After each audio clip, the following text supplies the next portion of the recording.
All right, Hardianers, this is our 400th episode. That's fireworks. Oh, I was going to know what the fuck we have. That's all sound effects. Yep, so well done for all the listeners who have been here since episode 1. Really appreciate it. And there's probably going to be more than another 400 to come. But, yeah, we had a good look back on some of these episodes. Little look back. But not a good one, just a little one. Yeah, just have a little look back at the start at some of our favourite clips and guests. But basically, we just we did what we always did. We do some ghost stories. Delby brought up some cool psychological ideas. My brain is not functioning very well today, guys. So just chuck this one on if you're going for a long run or a car drive. Yeah. We covered that. What else? We cover a little bit of Holly Valance. Oh, yeah. Bit of Pauline Hanson. Paulini. Yeah, actually, we got covered everything today. It was good. Cool Just chat. General chinwag. The next episode, if you're listening, is going to be great. It's the Roofman episode. My friend wrote the script, and we have the world exclusive first ever interview with Jeff Manchester, the guy that was the armed robber. Calling in from prison. Yep. So, how good. But this episode is brought to you by alltradescover.com.au. If you do need coverage and you're a tradie, they're the guys to call because basically they know it all. And everyone that's gone to them through us has been very happy and they've been getting a lot of people. So get involved, give them a call. Delby. I guess the more people they get, the cheaper insurance can get, maybe. Is that how business works? I don't know. I don't know either. Yeah. I can't legally say anything, but everything is for content purposes only. Exactly. But they're good people. Get around them. They're going to give you some really good competitive quotes and at least you're going to have some sort of coverage because if you're going into these things uncovered, you're really just asking for trouble. So get around them, alltradescover.com.au. If you are also looking for a mortgage, potentially a loan, a business loan, any sort of loan, hit up Crafted Finance. They are the ones to talk to. They're going to give you the best interest they're going to give you the options for the best interest over the term of the loan. And they break it down pretty simply for you so you can understand it. Delby, you were talking about it's quite overwhelming sometimes. That's right. Yeah. It gets overwhelming, but they make it really easy. Yeah. Super straightforward. Which is exactly what you want. Visually, you can see what happens with your money. And basically, they're going to do whatever works best for you, not for them, which is really not a great business model. but it's really good for them. And that being good to people works out in the long run. Yeah, perfect. But we did cover a few things. I can't even remember now, really, but it's good chat. Cool. It's you know what it is? It's a standard Hard Yarns episode where we cover all the things that you probably like us talking about. Yeah. So, all right. Especially my willy. All right. Let's get covered. Welcome to Hard Yarns Podcast. I am fucking fat.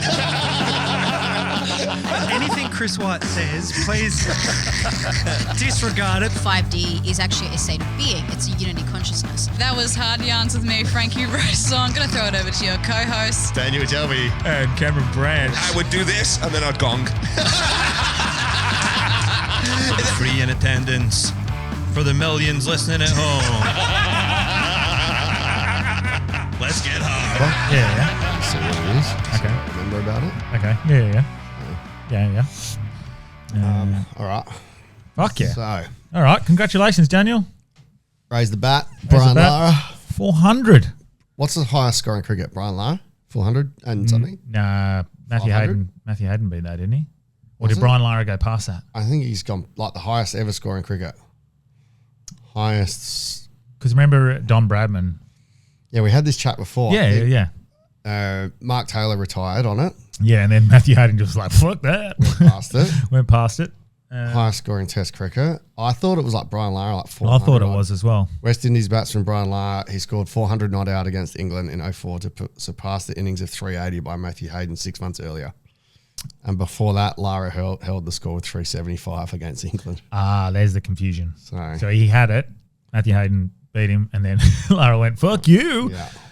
Fuck that. 400 not out. Wow. That's crazy. Fucking hell. It'd be so frustrating just bowling at someone that just can't get out. I remember going to watch West Indies versus Australia. Yeah. And Dad saying, I was watching Shane Warne bowl to Brian Lara. Wow. Dad was like, you are watching the best bowler in the world bowl to the best batter in the world. That's crazy. I didn't quite get the concept. I reckon I would have been 10. Yeah. Yeah. That's wild, eh? Crazy, man. Fuck yeah. But, mate, congratulations. 400 episodes is fucking... It's a lot of talking shit. It's a lot of shit talking. That's... Fuck. There's some good stuff through there. There's some bad stuff. Oh, I wonder how many times we've been, like, really wrong. There's 100 episodes of learning. 100 episodes of... Is there? Of us. Basically learning how to podcast. Oh, fuck yeah. Oh, Like the first 100. still? Yeah. 400? Yeah. Yeah. Yeah, definitely. The first, when you go back and listen, I reckon when we hit episode 100, we did like a look back episode. Yeah. And we were like, look at we their did. 100 episodes. We thought it was so good. Yeah. Well, 100 episodes over, 400 episode over 8 years. We average about 50 a year. That's good. But considering our first year, we only did like 6 or 8. Yeah. And then yeah, Actually, we're getting close to it. February 21st, yeah, right. I think it is. End of Fringe. Yeah, that's like our Anniversary. 8 years exactly. Crazy. Fuck. That's And then these other podcasts pop up after a year and they fucking blow up and yeah, but they sort of I don't know. Yeah, sometimes they've fucking already got the name. It helps, but they sort of some of them are disappearing as well. which ones that are some that have stopped? Swanee and Friends? I'm spewing about that. Yeah, that's Sammy. Yeah. Fucking Sammy calls that. Yeah. I was actually it's weird because I don't I say listen. Sammy caused that. Yes, no. Well, She just did all the work and wasn't yes. getting any money. So she also, they did say like if there's a time where they can come back and do a few little fun episodes, but it's weird because that made me reflect on us. I was like, oh, would we ever finish? Yeah. At this stage, I can't see why, but what if like my filmmaking dreams take off and your comedy takes off? Yeah. This would be like a once a month fun thing on the side. That's just we're back in Perth, quickly jump together. Yeah. But I doubt that. I don't see that. Like, I just don't see it at this stage happening like a stop. Yeah, well, you won't be leaving Perth forever. No, I don't think I'd ever. Yeah, because I'd have to ask like another family to move as well. So it's just impossible. I'm always going to be Perth bound. Yeah. I just love this city. I wouldn't want to live anywhere. Use this as a home base. It's good. It's the best. It's a bit like we're hearing in the future, hearing Dave Stevens talk about you have to move. Yeah. Yeah. Well, for his filmmaking, yeah. Yeah. Yeah.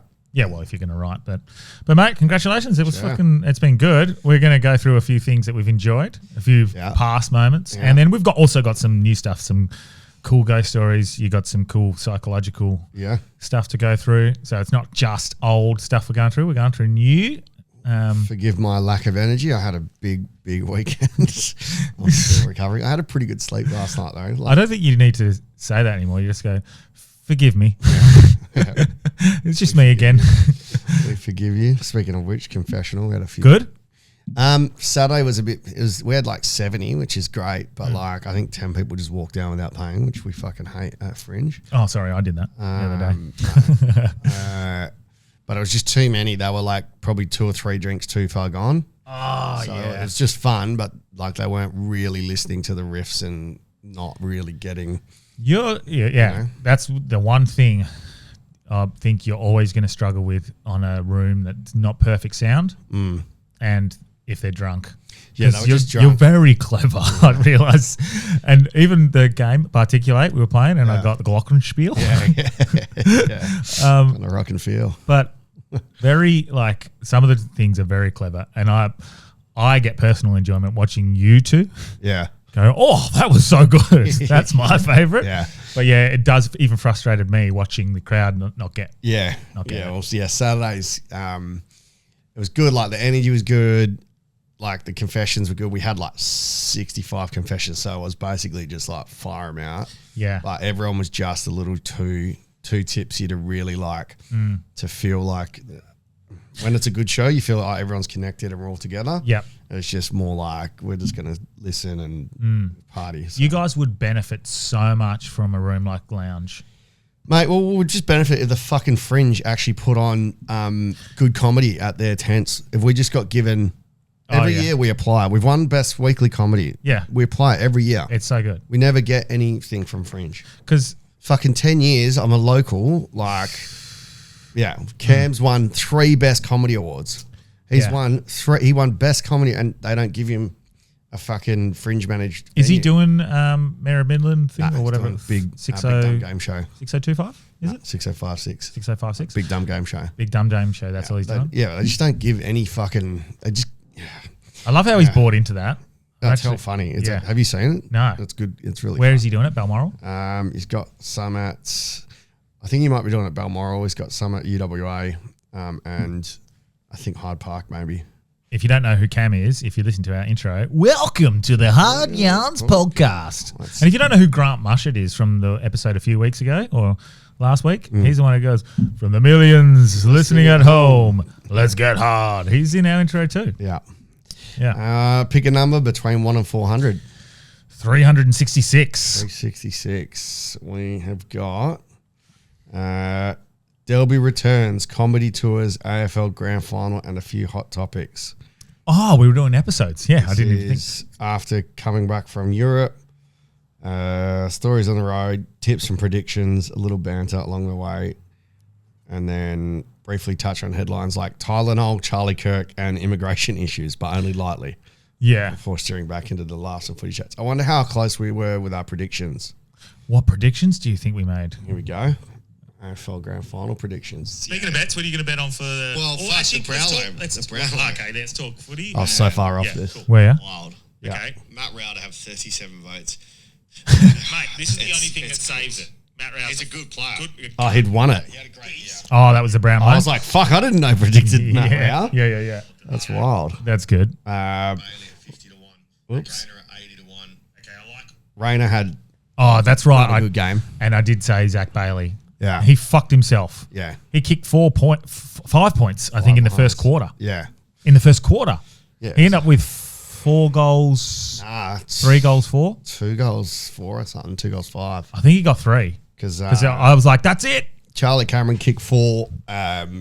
Fucking Eric Hipwood, not Hipwood.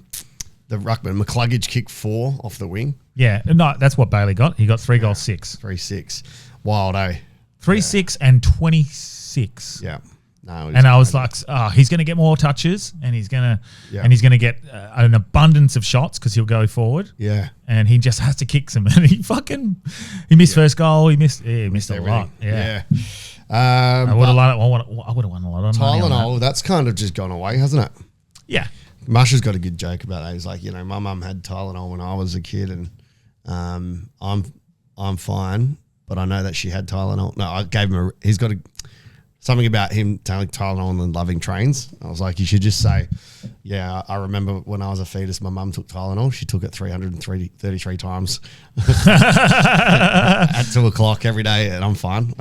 I reckon the Tylenol stuff's funny because, then people are just chucking in Tylenol in like fucking, it's not recommended to begin with. But then the funny one is like when RFK then went on to recommend real food. It's like people are like just going to start eating fucking processed shit. Like, okay, cool. Awesome. Crazy. It is crazy. Let's go 220. Okay. 220. Episode 220. Yeah.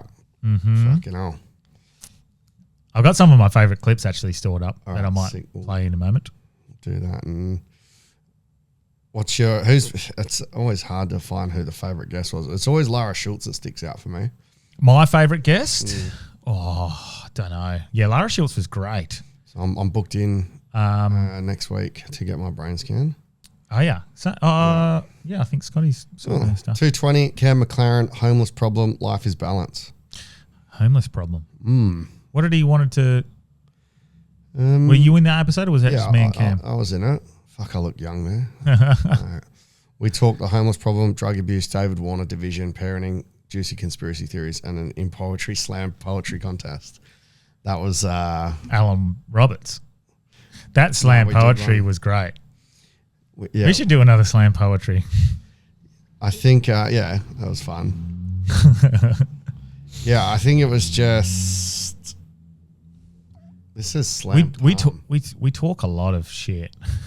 Yeah, the glitter conspiracy. Oh, the glitter conspiracy. Yeah, we figured that one out. Yeah, but I think that one...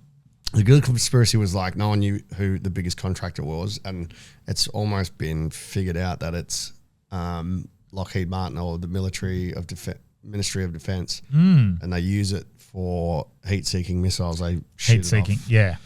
So it just causes a distraction. Yes. So it goes and attacks that. So Yeah. So it was less a conspiracy and just very tactical. they're just hidden. Just Yeah. But we've talked about how they hide all sorts of things. Remember the one we were I don't know if we spoke about it on the podcast, but the gay bomb.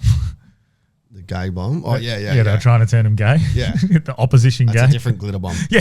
Yeah, that was not Vietnam. They just I think proposed. Was it Vietnam? Or Something was like that. And they proposed the idea of it. They never end up following through with it. They had a budget for it. Yeah. But like, how's that an idea? Yeah, it could be. That could be a really funny premise actually to work on. Yeah. I think I heard Matthew McConaughey and Joe Rogan talking about that specific. And they were like, yeah, but the Spartans were all gay, so they could show love for each other. So they really fought for each other. So you're like just making your opposition worse. Yeah, that's it's pretty true. funny. Yeah. It's a pretty funny. That's true. Yeah. If you don't give a fuck about them, but Yeah. if that's who you're fucking at night, you're like, no way, you're not killing Billy. I can't believe that. That's pretty crazy. Yeah. They were just practicing gays. Yeah. Well, there's all sorts, man. Like, there's almost everything you could possibly think of was considered in a war. Yeah. Like even the condoms, that one where they dropped condoms over when they were fighting. And again, I'm not sure if it was a Korean War or in Vietnam. The rations, they deliberately dropped them over the enemy lines, and they had the small condoms, the large condoms listed as small. So when they picked it up, they were like, "Oh my god! Like our enemy's dicks are bigger. This is the small size." You know that one? Yeah. No. Yeah. What, trying to like Just a mental thing, just going wow. emasculate them? Yeah. I'll see if I can find the proper story. Enemy condom sizes. Enemy Oh my condom god. sizes. So they made it so it was PSYOP. Yeah, they basically like had the large and they made it huge. United States dropped large condoms labeled small into enemy territory during World War II. Because then that way when they picked them up. Oh my god. Yeah. What the fuck? Yeah. What is that for a tactic? Well, it's like you go, fuck, they're better than us. Their dicks are bigger than us. They're more manly than us. That's just like Start white feeling- people with black people. Yeah. Yeah. You just feel inferior. It's just So, yeah, that was. Here's another one. As another example, they used porn leaflets. They would drop pornographic in leaflet form yeah. into enemy territory, because when the enemy would stop to pick up the leaflet, what the fuck? With the new woman on the reverse. The woman was supposed to attract soldiers, so they picked up the leaflet and carried it around. Mm-hmm. The armistice pass would then ideally encourage the soldier use the leaflet to surrender once they return to combat. Mm. I don't get that. Okay. So, all right, I'm going to play you my favorite clip while we're looking for some other episodes. My favorite clip, I think you might be able to guess it. What would you think it would be? so maybe Kyle Legacy. Which one was that? I like the one where he's like gong. Oh, I like that. No, my favorite one of his is I've got a couple, but the Michael Jordan's the card, the ID. And he's like, who the fuck? Yeah. What the fuck are you looking at? That was one of my favorite clips of Kyle Legacy. If only more people could understand him, they'd like it would be more popular. Another one was the other one was when he said when I said, I've been emulating you. And I guess that's a sign of respect because I like what you're doing. So I say all the time now. And he's like, yeah, that's funny because, I've been hanging around with you a lot and now my wife's left me. Yeah, so that's very funny. He's a fuck. All right, this is my favorite clip. Hopefully it's not too loud. I'll turn it halfway up. Here we go. I think it was in Indonesia somewhere, and we had a whole thing on. Like, we'll just go down quickly. We'll dive down, find a sea cucumber, fucking nice B-roll cutaway. Yeah. And the guy swims down, and I'm filming it, and there's a boat above, and he's like, sea cucumber. Goes to pick it up, and then it just dissolves. It was just a big shit. So someone had just fucking bare-assed off the side of the boat and have fucking dissolved in his hand. And then... But then essentially he's burleyed underwater. So all these fish start just darting at him. Oh my God. And then he fucking throws up in his regulator and then has to ditch his mask. So he lost his regulator and his mask and freaked out. So I had to grab him and take him up. Can you imagine cause of death? Picking up a shit underwater. Oh my God. I was just thinking in my head, can you imagine if he died? And then I hear myself go, can you imagine cause of death? Your brain is pattern recognition. 100%. When I was in Amsterdam and just listening to an old episode, every time I'd be like, oh, this would be funny to say. And then you say it. Yeah. But yeah, picking up a sea cucumber, thought it was a sea cucumber, it was just a massive shit. So good. That's, I think, my favourite. That's good. Yeah. That's a banger. Just that timing there as well. I hope he could tell that on stage because he goes, it was just a massive shit. Oh, mate, so good. I think favourite guest over the years, like John Elliott's obviously a good one, and we're biased because he's a bloody sponsor now. But John Elliott coming across, Alan Roberts' first episode, riding a motorbike around Australia. Yep. Even his accident was pretty insane. I think he's going to have a great story to tell when he comes back. Yeah. After going through the Ukraine and dropping an ambulance off and all sorts of shit. Yep. Just full adrenaline junkie. And then another one, I loved Boris's first episode. That sort of opened us up to a whole new range of things. I like having Ed Byrne on was cool and that from when he was a kid and just his chat about comedy was kind of cool. Yeah. That was kind of the first big international that we had. Yeah. And then people... Brad Shepard's episode was really good now that I meant about it, but the video fucked up on that. That's right, yeah. And Mitch Johnson's first one was good. The first episode with McCann that we did was great, and then we lost the whole recording. Yeah. The whole video worked, but the audio didn't. Oh, fuck. So we got the second episode. Yeah. And then, I don't know. Any of the sort of people, it's funny because I am still not immune to when we meet people that we've idolized. I know you do, we try and treat them like, what do you call it? Treat them like normal people. But there's still a part of me that gets excited. I'm like, oh, 360, sick. I used to listen to them all the time. I'm not going to pretend that I didn't love their shit. I think that's... Yeah, his was a good episode, actually. That was really cool. Yeah. So he's just a fucking good bloke. Yeah. Yeah. Most rappers are. Most Aussie rappers are fucking some of the kindest people. Most people are, I think. Yeah, I guess so, yeah. I think, but I'm sure there's fuckheads. Yeah. I'm sure there's arseholes. Jeff Dyer was obviously, he was on. That was fucking, actually, in hindsight, that was sick as well. But him talking about Piven as well, they're good mates Jeremy Piven and Jeff Dyer, good mates, and they smoke cigars all the time. But he's he's a dickhead. Yeah. He's an asshole. He's not an asshole. He's a good person. He just acts like that. That's just his fun, his personality, and people don't like it. So some people don't like that shit. I froth it. I like someone giving you shit all the time. It'd be good to get more scientists and education on. Yeah. Someone yesterday said that they listened to the solar one. Actually, it was Mum and Jake. Mum and my mate Jake who what are we're getting you still get your hardcores who are like, nah, solar's the devil. But I think it was a nicely balanced episode. So my mate Jake Stone is a DJ in the wedding industry and also all over. Yeah. He came to the show on Sunday and he goes, man, that solar episode was sick. Yeah. He goes, because he listens to heaps, but he was like, that solar episode was wicked. I've been thinking about solar and don't know anything about it. So to hear all that information was really cool. Yeah, and he goes, but I was still so do I get it or not? Yeah.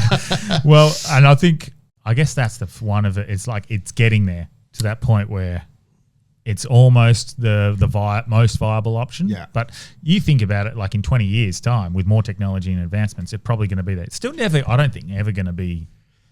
Well, it depends. When there's money to be made, there's nothing. Yeah. No one's. Yeah. As long as there's a profit. Yeah, correct. And it doesn't fuck up everything else. It makes sense, doesn't it?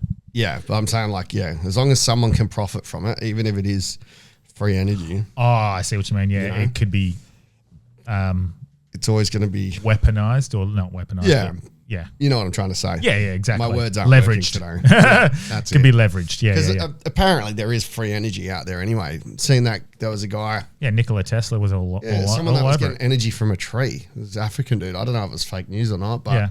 they were like harnessing the energy from a tree. What's the guy who's created petrol out of, was it plastic?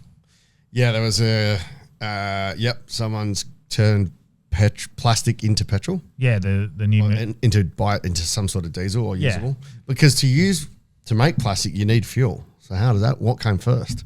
Oh. The plastic or the fuel? Oh, and is that why he's just extracting that out of it? He's turned it into a mechanism. Not sure. Yeah. But yeah, I mean, the people with the money with the most to lose are the ones that are going to stop any new form coming in. Isn't that sad? Yeah, it's fucked. But I guess like That's creating more. That's creating I think that creates conspiracy theories in other areas by doing that sort of shit. When you Yeah. blatantly just lie about something else, then you start to distrust everything. yeah. Well, that's where we're at the moment. Yes. Anything you send me, I'm like, I don't know if that's AI or not. Yeah, fuck yeah, I seen that one. That's So- like, this is the thing. Everything you send anyone, they can go, AI. Yeah. You're like, what the fuck? Like, where are we at now? Yeah. You just can't believe anything. Nothing. Like, Nothing. you distrust everything you see. Well, that's what my argument was with those traffic light things. You get a few comments like, well, just don't break the law.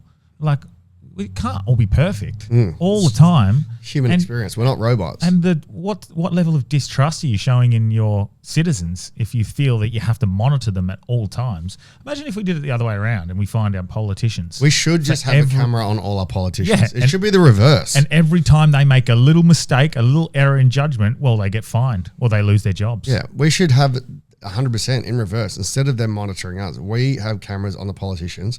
That will stop people sniffing chairs. That'll stop people having sex in the parliamentary office. They should wear body cams. Yeah, 100%. I think that's the way that you solve any corruption in Parliament. They've constantly, and they're Constant live body streaming. cams. Live stream. Oh. Yeah, all the time. Even their classified As conversations. soon as you're into government, you have to be completely transparent. Like, I mean, that is how to solve again, it. look, that's an invasion of privacy, but it's still obviously. No, because they're working for the people, by the they're meant to be representing the people. Yeah, it comes with its consequences. Correct. There you go. Yeah, and that way, if you do want to skim some off the top, we go, we can see on Barnaby Cam that he's been working for 19 hours today. We don't mind if he gets a little bit extra. But if it's on, fucking Lambie Cam and she's sitting there for an hour doing Lambie nothing. Cam. She's sitting there doing nothing. Barnaby You're like, Cam "Oh." and Lambie Cam. I don't know. I've enjoyed. How's Pauline Hanson's movie, and then Holly Valance has done the song. Oh, has she? So she released a movie on the 26th. Let's instigate this connection, as in not with Pauline Hanson. We'll interview her at some point. I mean Holly Valance and Daniel Delby. Mate, she's married to a billionaire. I thought they broke up, but I think Just don't. You never know who listens, Delby. Holly might be a listener. Maybe Danny, if you're listening, and you can put in a good word. But actually, Yes, Dan. if she's not married, Yes. and obviously if she's married to a billionaire, I could disappear tomorrow. So this is all alleged. Look, we grew up only a loving couple- Holly Valance. She was idolized. No, I'm not going to say idolized. That's the wrong word. Masturbated over. I was Fantasized. Fantasized. That's a better terminology. But I want to say idolized. but I'm telling More you, Delby, with our listeners and us discovering that Danny Minogue listens to almost every episode, we need to be careful because Holly could actually be listening. Yeah. So put your Now- pitch out to Holly right now Oh, to camera. hang on. I just got to check. They've separated after 13 years of marriage. Be respectful. Holly, hello. My name's Daniel. I'm an Aries. I can't provide for you very well, But he's a caring man. but I'm He is caring. caring. Yep. I'm emotionally intelligent, and Funny. and I'm coming to Edinburgh Fringe in August, and you can come to my show for free, and we'll just see what happens. You looked very confident there. Yeah. You displayed all the confidence that... I'm just completely paranoid about ex-billionaire, and also she's just been hanging with that Tommy guy, the one that is... Are you proper stalking her? No, but I've seen it pop up. Tommy Robson. Oh, really? Yeah, she's been hanging out with him. Oh. Yeah, and there's a few rumors swirling. So, like, I hope you're happy. You're a lovely person. Yeah. Yeah, she's staunch against the woke stuff. Hey? I mean, it's. I don't think it's an... Not what? Yeah. How do I say this? Everyone knows sort of that... People that know me know that I'm a good person. Yes. And I've been raised by my mum to embrace everyone. I am just so anti-woke that I hope it doesn't blind me from some of the good, like the motivation behind it. Oh, I find myself constantly going, fuck these idiots. And then like when you look at it, they're just trying to... I'm so glad you said that. They're trying to do the right thing, but they just... They just, they get so caught up in an ideology that it separates from reality. Yeah, they truly believe they're doing the right thing. It's like, okay, so, and this is what I was saying yesterday, like we obviously, people have opinions on Australia Day.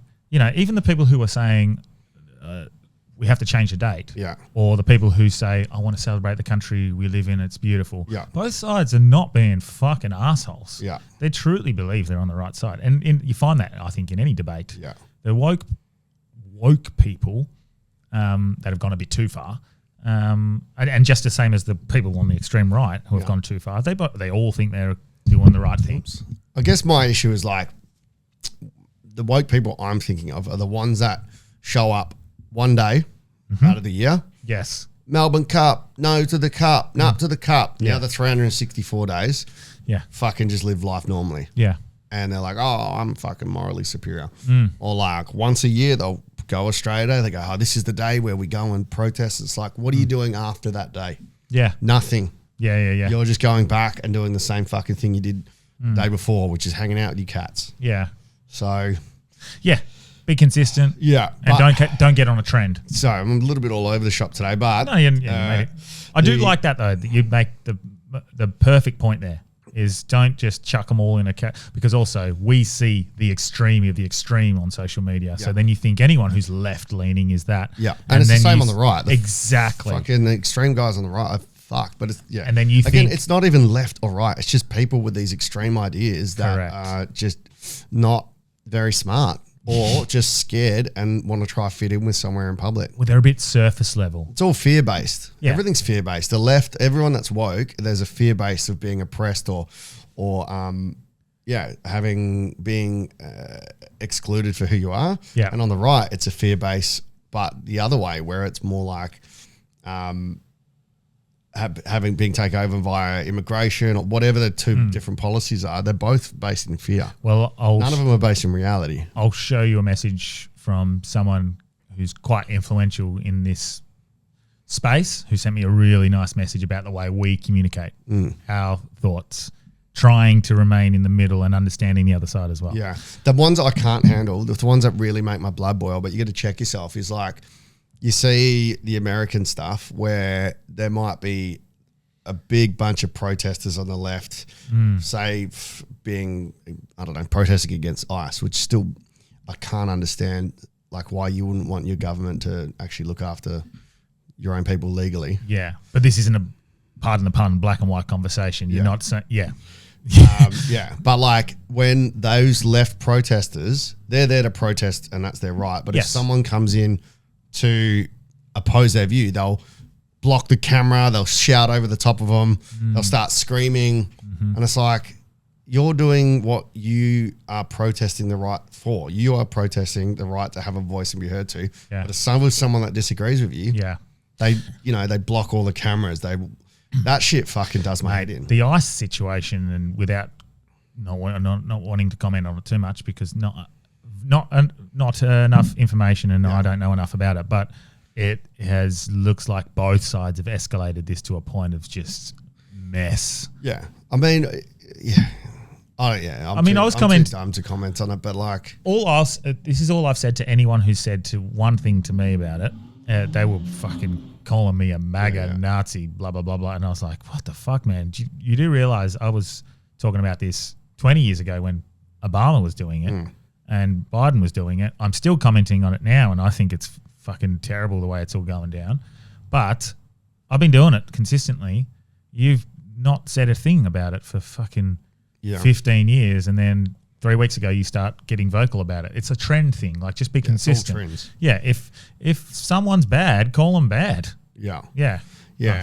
That whole thing, like, even when they were going to arrest a child sex offender and they're trying to stop them, it's like, just go fucking. It's such a nuanced conversation, and I don't know what's our equivalent is when back in the late 90s, early 2000s with boat people. Yeah. Like, Aussies weren't like, go on, like, let them in. Because everyone's like, all right, stop the boats because they're going to take our jobs, and, you know, then you got the people going, well, if they're legal refugees, but then there's not. Yeah. So. And then there's like, it's just understanding how the situation's unfolded in the first place. Yeah. Understanding the cages were built by a different administration. Understanding the previous administration, just let a heap of people in, and then this administration's maybe going a bit too hard to, like, everyone's a little bit to blame for this. Yeah, it's not like you're the devil, he's the saint. Yeah. Well, what this all stemmed from was back to Pauline Hanson released a movie. Mm-hmm. It was called Super Woke Progressive Movie or something. Pauline Hanson movie got released on Australia Day. A super progressive movie. Have you heard about it? Yeah. So it's when their rainbow malfunctions, four progressives journey beyond the insulated NAM bubble into a real world led by Prime Minister Pauline Hanson, searching for their ideology's most powerful weapon, the victimhood. Now, I love that within reason. Like, I like the idea that the most powerful weapon is victimhood. I like that she's playing on that. But, like, not everyone on a rainbow. I'm you know. Look. It's like... carry on. So she released that on Aussie Day. And there's a song in there that is based off Holly Valance's Kiss Kiss. Okay. Song. And Holly Valance has offered to sing it, so she sung the actual lyrics. Wow. And they've released it, Holly Valance. It's called Kiss Kiss My Ass. Are we allowed to play it through copyright? I don't know. You're the guy that does all that. Depends. I don't know if it's copyright or not. So the lyrics are like... I'll play it a little bit. Fuck it. If it is... I haven't heard it yet. So, okay, I'll premise this by, if you're watching on YouTube, the next 2 minutes might be silenced. Okay? Oh, wow. Or however long you play it for. Silence by the left? No, like, so to avoid copyright issues, YouTube don't just blanket ban now. Oh, it's... They go, right, hey, you can cut out this 1 minute of blah, blah, blah. Oh, really? Yeah. So they're not too bad now. They'll give you an opportunity to cut it out. Or we just can't monetize. You will respect my pronouns. Some ladies have ovaries, some have a penis. They say that I'm cute and I'm a sheep, 'cause I got a D and not a D. And I don't care what people say, I'll never be a him or them a he. 'Cause I'm a real biological woman, a real biological woman. I'm a biological woman. Yeah, so oh, my Lord. The lyrics are... The lyrics are, when you look at me, what do you see? I'm a girl, but I've got a D, not a V. So this is this released by Pauline? Or just like she's supporting it? She sung it. Holly's sung it. No. Pauline Hanson, though. This is a movie by her or just about people taking the piss out of it? The movie is by Pauline. Oh, my God. Yeah. So this is... But she's gaining a lot of... she's gaining a lot. Now she's going... The thing with Pauline, when you look at her actual... all of her ideas and her things, most of it's based in logic. Yeah. And remove the feelings. So the issue... Based in facts, not feelings. Well, you're correct. And it feels abrasive because of... I think Pauline's accent doesn't help. No, it doesn't. The way she speaks doesn't help. Yep. And when she gets a bit worked up, she stutters a lot. Yeah. Yep. But I think, like, when everyone looks back and you can look back at her ideas in hindsight. And a lot of the stuff she said that was going to happen has happened. Yeah. And people aren't. It's Now, true. Yeah. And if you believe she's racist or not, I feel like that's just, again, a hate campaign, a smear campaign. Yeah. I mean, they wrongfully actually imprisoned know. her as well. Yeah, right. Yeah. Maximum security. That's crazy, hey? I'd love to actually just hear her side of the story because I might be wrong. Maybe she is like... Yeah, we'll get her on. I just don't believe anything the media from the 90s and early 2000s told us. Everything that we think that we know, if you're over 30, you really need to go back and look and reflect. The one person that's good at keeping me accountable on this stuff is Karen McLaren. Yeah.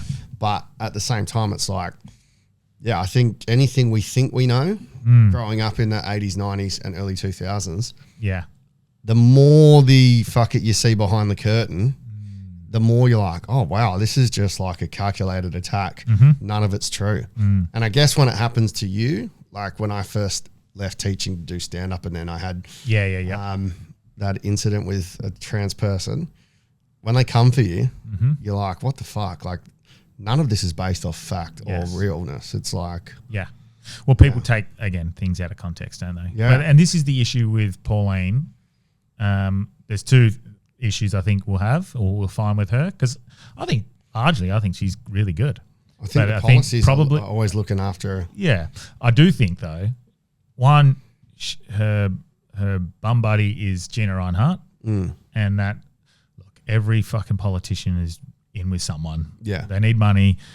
That doesn't sit right with me. But everyone is. So it's like, is it a lesser of evils? I don't know, man. I don't know. Is Gina Reinhart actually better than I think? Probably not. But anyway, there's that issue. The second one is she goes a long way, like wearing the burqa and stuff in like those publicity stunts. They're probably just not necessary. Like it probably doesn't do a good thing for her. Largely, I see some good things, but every politician seems to be corrupt in some way. I think Anthony Hastie the other day, he voted yes. He backflipped on his ideas for the hate speech laws. Anthony Hastie? Anthony? Yeah, I think Anthony Hastie. Anyway, Hastie, he backflipped. Andrew Hastie, maybe. Anyway, fuck. And mind blank. Anyway, he backflipped, went from this is terrible bill to I have to vote for this. Everyone piled in on him. In hindsight, he did say we had to vote yes for this because if we didn't vote yes for this, the Greens would have done the deal and it would have been even worse. And fuck, this is where politics is, man. it sucks, eh? I feel like we just need to have AI be politics, man. Follow Albania's. Do what Albania's done. All right, fuck off. They're doing AI. Yeah, I told you ages ago. Albania had the first ever AI minister last year. So it's got its first AI minister, and what it does is... Why did I forget that? Don't know. Oh, yeah. So explain it again, sorry. So Albania's had the first ever AI minister, and it's the logic and the theory is pretty sound. It's any government contract, it gets ran through the AI database, and it analyzes who's going to do it, so it takes away all corruption. Oh, sorry. Okay, so it's not there. Like for some reason, I thought you thought the prime minister. Not prime minister. No, there's a minister. That's an AI minister, and it takes all the tenders for government contracts and it stops corruption. So it's and it just looks at the price cost evaluation. Yeah, it's infallible. How? Well, there will be ways around it, but like Wow. So it's pretty. I mean, the logic there is good. Yeah. So, but logic can always be leveraged and it can always be manipulated. Yeah. I mean, I don't like. I think with this pod, you're the politic guy. I'm not. I don't know fucking anything. I just sort of get told from you, and then I'll speak to Cam and hear the other point of view, and then see what you read in the paper, which is normally bullshit. And then there's the general chats, but I think that it would be good to get Pauline on if we ever could, just to hear that point of view. Yeah, we'll be able to. If you think about connection. Politicians, man, yeah, there's Pauline, and you go, wow, like she actually stands out. The rest, the other 50 politicians, like they're all just faceless clones of each other. Yeah, that's why Antic was so good. He still, even though he stood out and said, no, I'm voting no. Still. How's what about the bloke in the wheelchair? I haven't seen any clips of him lately. He is the Greens. Because he seems to be, anything I see from him talking in Parliament, he seems to be a bit logical, but... Yeah, and that's the thing, like just people get too drawn into camps. So like if you're a Green, you're bad. And look, maybe there's 50% of what he says is probably maybe shit. Why can't you agree with some things? Two things can be true. Like, and that's why... Schrodinger's cat. This is why we're seeing on the extreme right, they're like this person's bad no matter what. Yeah, yeah. Like, you know, Albanese, who I fucking find deplorable. Put up a post yesterday, I think it was the other day, and what he said in it, I was like, oh yeah, I agree with that. Yeah. Like you can agree with a few things. Yeah. Well, a person, the whole sum of Doesn't a make him any person better, is but- not one of their views on a specific part of society. Now the thing about Albanese, his Labor and his administration It's has just fucking everything up. yeah. So there's his 99% terrible. But he did say something yesterday. I was like, cool. Yeah. I'm not going to say anything about that because yeah, you're correct. But also, like, our pod, people listen and they sort of get the rundown of stuff from us. But Full. yeah, I would rather, I still want us to steer back towards those interesting, like, Yeah. this year, focus on more like science or physics and like even the solar person, like that. I'm just going to whoever's run-of-the-mill interesting. person, that's interesting. Yeah. I wanna go Anything back- that's interesting, back anything towards that, that. And then any big issue, just get an expert. yeah. We try to get someone from both sides. Well, I mean, even that don't necessarily have to be an expert or a politician. Talk about it from citizens, from from a normal person's point of view. That's how I think is what is most appealing. Yeah. Because we don't know anything really. I have a general knowledge of what's going on, but also I'm just trying to write material all the time. yeah, exactly, which is good, isn't it? So if you listen to the full context of a conversation, you'll be like, oh yeah, cool. Yeah. They're not all in on this, and that's why it's hard. I haven't been clipping up as much lately of things because it's just too hard. Yeah. Even the other day, I was trying to clip up the solar stuff, and I'm like, oh, this is a fucking 18-minute conversation where we covered both sides of the conversation. I can't clip it up. If I clip up the one part that is pro solar, they're like, "Oh, you're pro solar." And can you do link? You know how you can link reel? Yeah, no, I think I'm going to I'm going to start to do for episodes like that. I'm going to start to do a trailer, like what Diary of the CEO does. Okay. You know, like where you just go bang, bang, bang, Yeah. like 7 different parts of it. Oh yeah, that's cool. Instead, Well, whatever he does is obviously effective yeah, because he's well, he's trying to drive them instead of the clips. He's trying to drive them to listen. yeah. Which is probably what we want to do anyway. Yeah. I'd rather you listen to the full context of a conversation. Is there a way to link a reel? Because the one thing I like on Insta, you can link a reel. But if I've got, say, one view of solar, if I haven't posted the other view, I can't link that reel. No, that's right. Yeah. And you can't go back in and edit. If you could post two at the same time and then link them to each other, so it says opposite view, opposing view, and then that way you'd have to do one first and then the second one, which is the most... They'll cancel each other out. Like people will watch one or the other and then... Yeah, but I'm saying, like, let's say you post the response to the most outrageous one, like whatever the outrageous one is, you're going to post that second. You post the response first, and then the second one you post.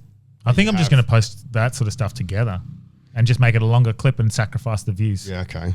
And then you got like, no, look, listen on. Listen on, because there's the opposition. Or you could do 2 separate posts. Yeah. Like people think, like, for example, like, Cam's a perfect example. He'll say, oh, you're like a cartoon character. You change. Like you say one thing and then the next one it's because I don't literally identify with anything. I just like I said, Pauline can be good, but she can be terrible. Yeah. And then that Greens guy can be fucking incredible in some ways, but terrible in some other ways. Yeah. I don't have, you might think I'm a cartoon character because I'm always changing. It's because I don't fucking align with anything. It's just if someone says something good, it's good. Yeah. If Trump says something good, it's fucking incredible. Cool. If he does something stupid, it's shit. Yeah. Isn't that the way you should be? I wish we invested in gold. Oh, Speaking fuck, of Trump, yeah. it's doubled since 2024. Yeah. Anyway, but we've talked about gold before. Like, it doesn't increase in value. It's the same price. It's the store. Yeah. The value of money has dropped so dramatically. Yeah. It's fuck. Anyway, I found a new ghost story, which is what sort of started boosting our shit. Yeah. I've got a fucking pretty creepy one. Do you? Yeah. Like with a video. sent from a video, sent from a listener? No, it's one I found on YouTube. Oh, Sorry, cool. on TikTok. Okay. Do you want me to send it to you? And we can listen to it? Yeah. Yeah, send it to me because then it'll listen through there clearer. Well, it's more of a picture. You can cut all of her intro Yeah. stuff. Send me it and so we'll listen to it clearly and then I'll So basically, like, put it in. She had a motion sensor. Okay. and then when she looked back on it, Oh, there's a pregnant ghost. a pregnant ghost. Yeah. Okay. I just text you it. Okay, cool. Um, What's the time in this one? 46 minutes. All right, I'll remember that. Well, depends on how long our intro is. while and that's whatnot. loading, there's another Mandela effect. Oh, okay. You know the guy from Wolf Creek? Yes. Do you ever remember him being in play school? Yes. Same. Yeah, he was in play school. No. Don't ask John Jarrett about play school. He was not in play school.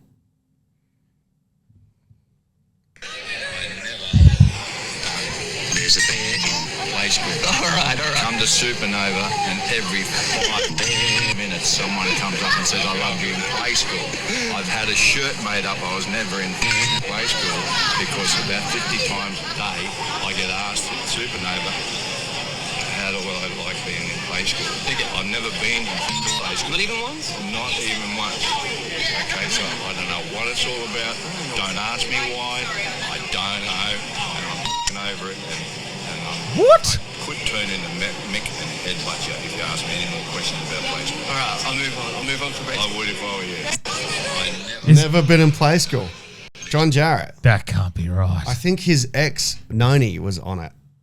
Why do people think John Jarrett was in play school, man? I always thought he was in play school. Mate, that... Like, because I was like, oh, how crazy is that? He's a serial killer and he's done play school. Yeah. So he was never a presenter because his wife, Noni Hazelworth, was a well-known presenter on it. So his wife was on there, Yeah. but he wasn't. Oh, my God. And there's a guy called John Hamblin, not John Jarrett. But that was a weird Mandela. There's a bear in there and a chair as well. And a backpacker's head. He's going to hell. Open wide, jump inside. There's a truck in the outback. Wolf Creek. Yeah, that was the guy that was on it, John Jamblin. Oh, I remember that guy. Yeah. Oh, today it's the rocket clock. Oh my God, that's for our international listeners. That was like our Australian like kids go to, wasn't it? Yeah. All right, sure. Not last night, but the night before, my husband checked our security camera and he found a pregnant ghost on it. So I posted it to my Instagram story and got over 70 people reply to it. So I thought it was worth making a TikTok and explain as much as I know about it. So creepy as, he actually went out the front with my 3-month-old. He was just trying to settle him, just literally went for a walk. And before that motion is detected, he just literally saw like a glimpse of like a shadow of someone, and we checked it and it's clearly a woman and it looks like she's like pregnant and she's holding a baby. It's fucking wild. It gives me shivers. Anyways, so I'll show you a screenshot of it and then also me screen recording my phone of what it looks like. She literally appears for a second and then disappears, and it's on our camera before motion is actually detected. We've lived here for 6 years. I don't reckon we've really had anything out of the ordinary. Nathan's starting to think back of all the times like Jax's toys, like our 3-year-old's toys would randomly just turn on or something, but I reckon that's like coincidence, the batteries or something, but absolutely wild. I went to our local hippie shop this morning and brought sage. I saged the whole house. I saged our car. They said make sure you do the car. And I also brought black tourmaline. They said to do that, and I've got that on my front door and my back door, but positive vibes all around, and hopefully it moves on, and yeah, let me know what you think. Okay. What is that? That's a pregnant lady out the front of the house caught on the motion picture. Oh, what the fuck is that, man? That's wild, eh? Oh, not last night, but the night so before. crazy. Oh my God, I'll stitch that in. So if you're so if you're just listening, maybe on Spotify, look through, go back, you can actually watch what we just watched. I'll stitch that in. It's pretty spooky, eh? Oh my Lord. Gross. Oh, gross, man. I'm going to need to sage my house now. And black tourmaline. Yeah, okay. I've got some stories. Yeah. Yeah. Do you know what I have in here as well that I haven't gone through yet, but I'm not across it. I've forgotten a lot about it, but I had the Book of Enoch. But I am. maybe I'll leave that for an episode of its own, and we can go for far more in I wonder depth. if Rogan's just done that better. Potentially. He always talks about it. He's like, Yeah. the Book of Enoch, man. He's definitely mentioned it. I don't think he's done a full episode on it. Yeah. Maybe we can beat him to the punch. That was what Danny Minogue was saying the other night. What's and that? actually, shout out, thank you very much for getting us down to the VIP and having a yarn. Danny, she said that she thinks our episode with Boris, where we listened to a past life regression, is a world first. Nah. Like listening to a client's past life regression. No, they've got that. There's heaps of audiobooks with that in, because I tried to find Journey of Souls. Actually listening to it. Because we listened to it on the episode. You did, yeah. Yeah. Yeah. So she was like, you got to hear someone's audio of them actually talking. Yeah. I think they've got some on the audiobooks, because I tried to look up Journey of Souls. And you can listen to There's a bunch of past life regression stuff on there. Okay.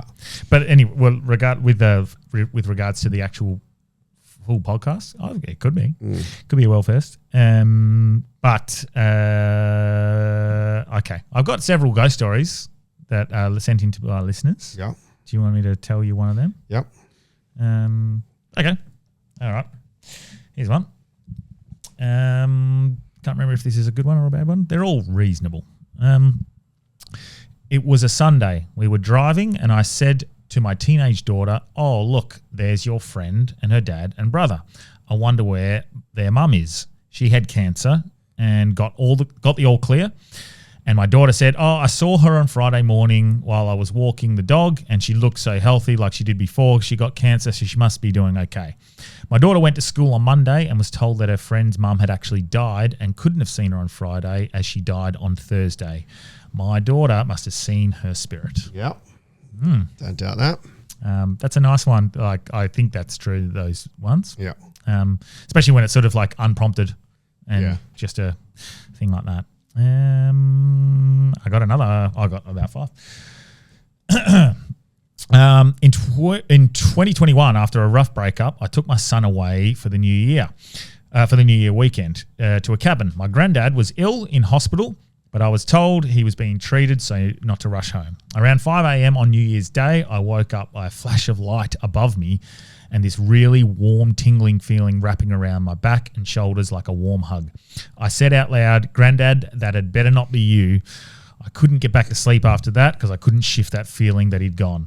After I thought about calling my dad but didn't want to wake him or worry him. About 6:30 in the morning, my dad called to say the hospital had called saying Granddad had passed about an hour ago. I told him I knew and I thought about calling. I feel guilty. I wasn't with him, but comforted that the fact that he found me for one last time before he goes. That's a nice one. Do you think that stuff happens, or do you think people just like subconsciously go, "Oh, my granddad's sick, he's getting old," and you have a little dream about it? No, I think it happens because when you'd wake up, you'd be like, "Oh, well, who knows, man? Everyone's memory is fallible." Yeah, true. And you just keep adding to it. All right. I'd like to get, man, it was really hard to find. They had them on the radio, some ghost hunters in Perth. I want to hear some of their stories as come on as a guest. Yeah, because you don't want to go the ghost hunting, but you'll just hear their, Okay. I have no issue in doing, I just don't want to bring back any negative entities. I'm the same. I'm so into it now that I'm like, they'll attach.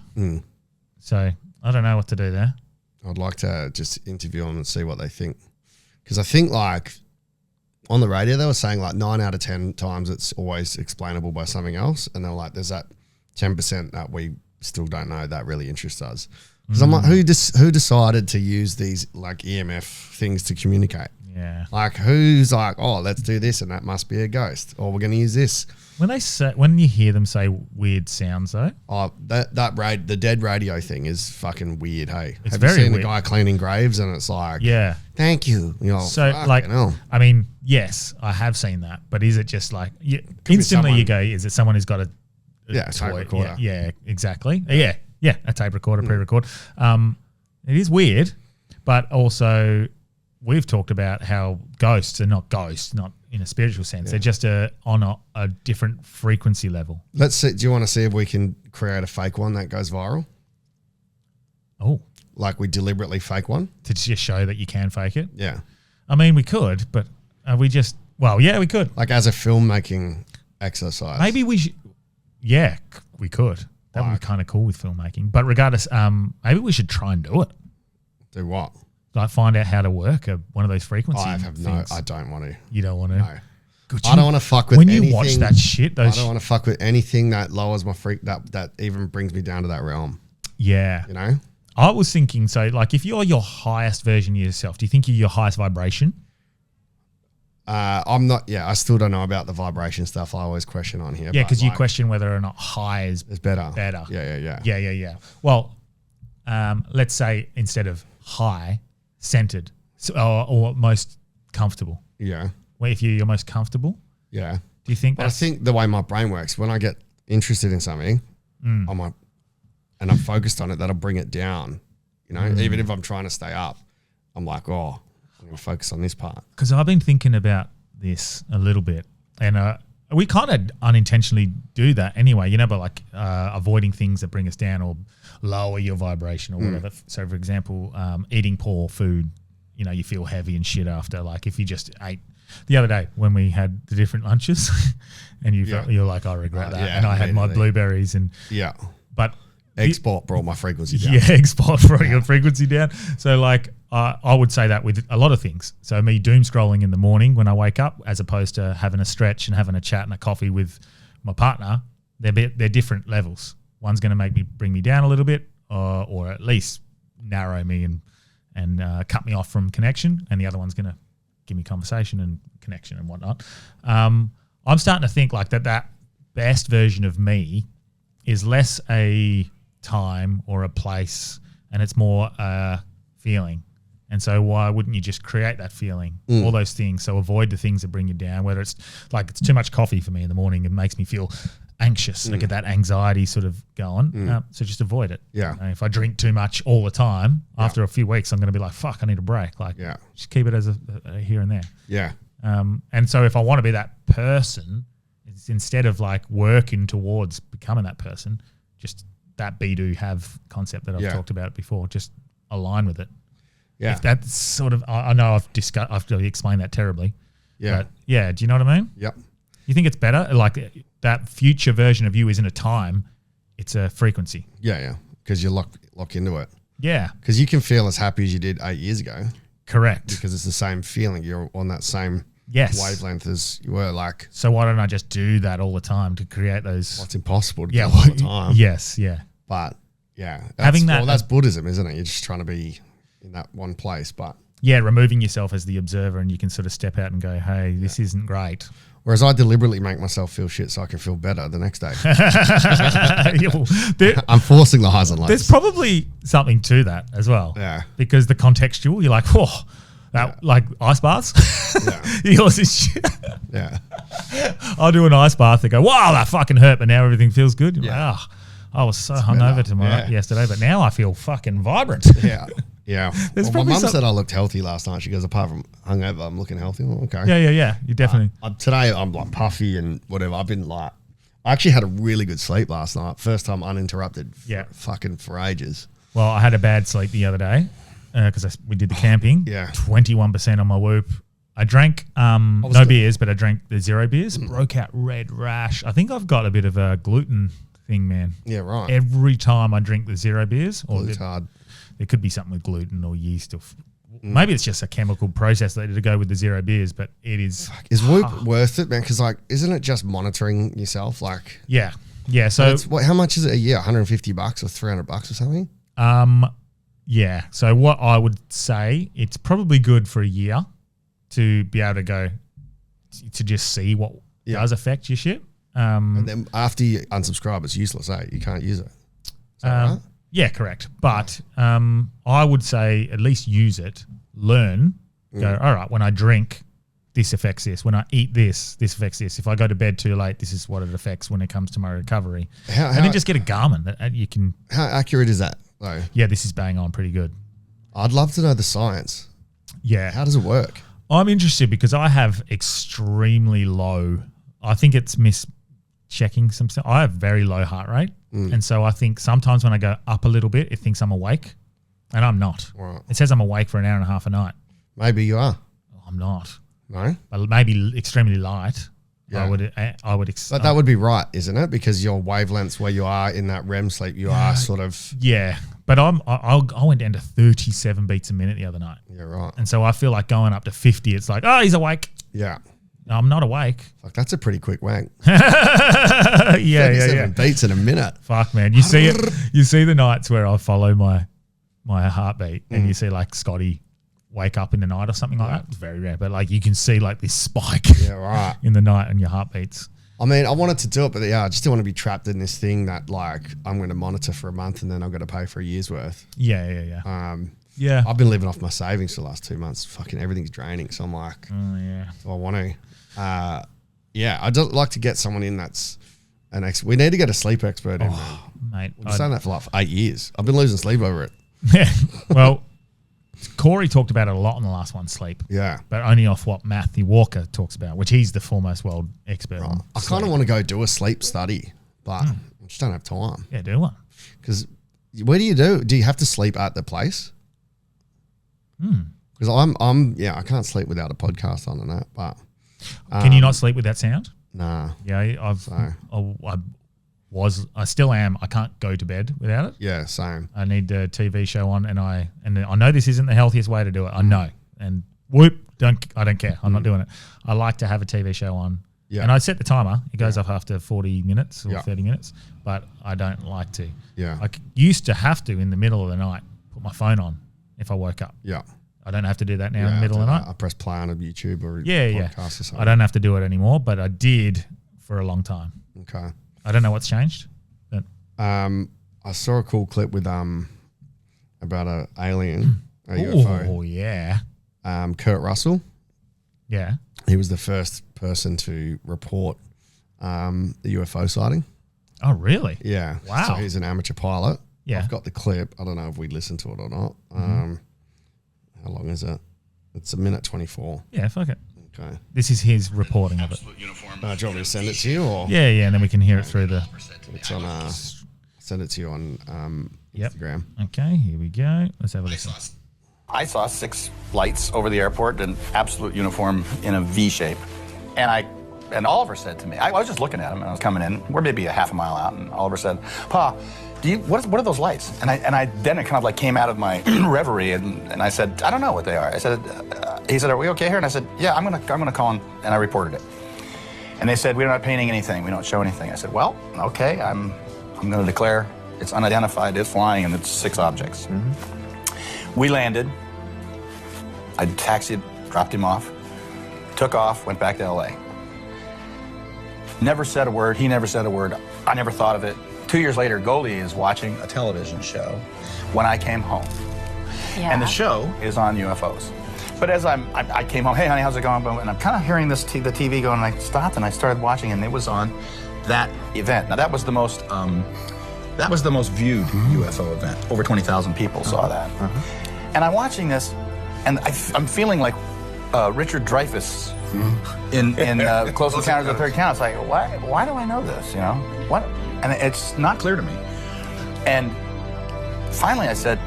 Then they said the pilot reported it. A general aviation pilot reported it on landing. I had never thought of it since then, and I said, "That was me. That was me." And I said, "Yeah, that's the Phoenix Lights, hey?" So the Phoenix Lights is. I remember watching that as a kid, and we had that on VHS. Dad recorded that UFO documentary, and that was the one that I still vividly remember the video.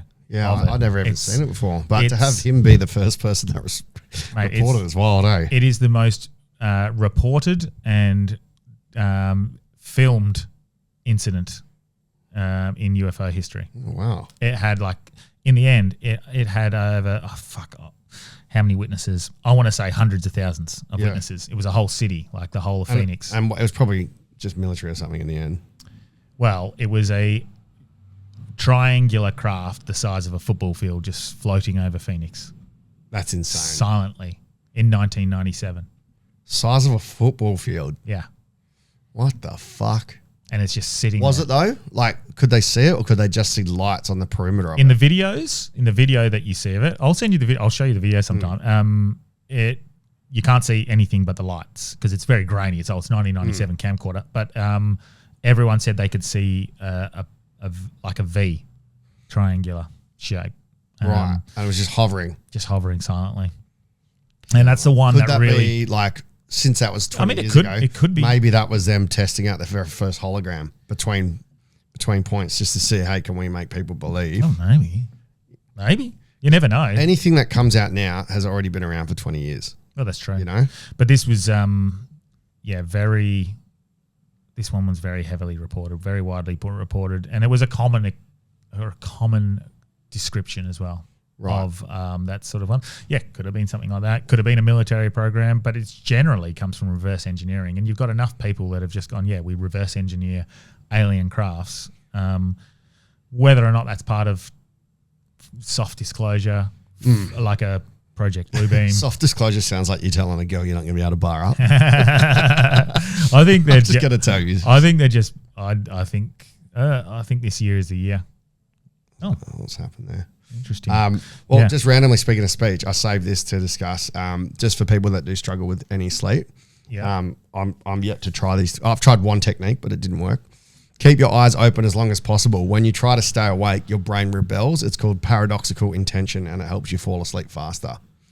So I've had that happen a bunch when there's something I really want to watch, like a movie or a series, I fall asleep during it. Yeah. Because I want to watch it. Okay. I'm trying to stay up to watch it, and I fall asleep. If I don't care about it, I'm more likely to stay awake and just like zombie it. Yes. You know? Yeah, what is that? I don't know. First 3 times I tried to watch Step Brothers, Anchorman, I fell asleep. Yeah, okay. So if we're in the lounge room watching Narcos and I'm trying to watch it, Fall I'll be like, asleep no, there. I can't be watching this. And then we go to bed, put the TV on, and I'm like, should have watched it. I've just watched 45 minutes of nothing. Like I could have watched the end of it. Yeah. I don't know what that is. What did they say that is? It's called paradoxical intention. Okay.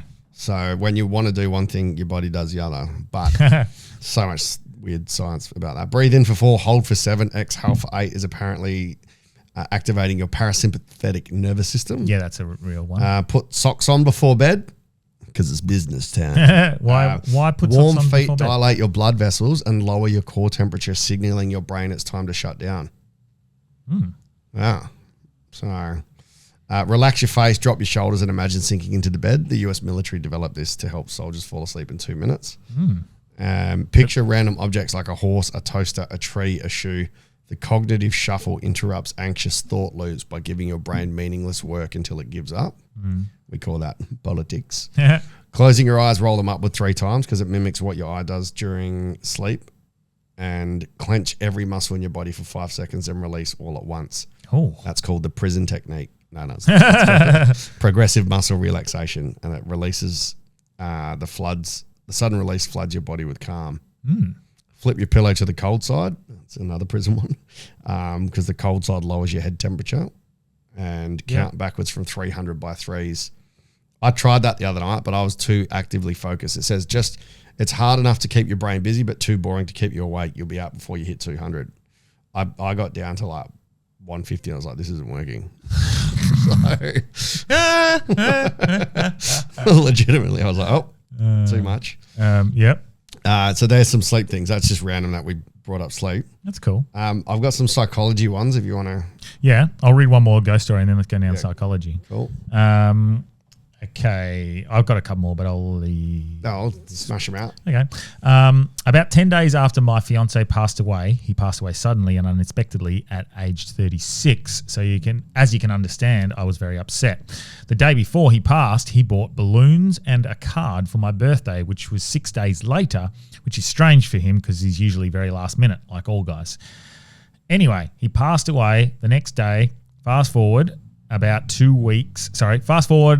week or two, and myself and my mum and my 2 children were in the living room talking, and one of the balloons started floating across the room, dropping down to go out the doorway and into the hallway, up the stairs, into my bedroom, and stayed above the bed on his side.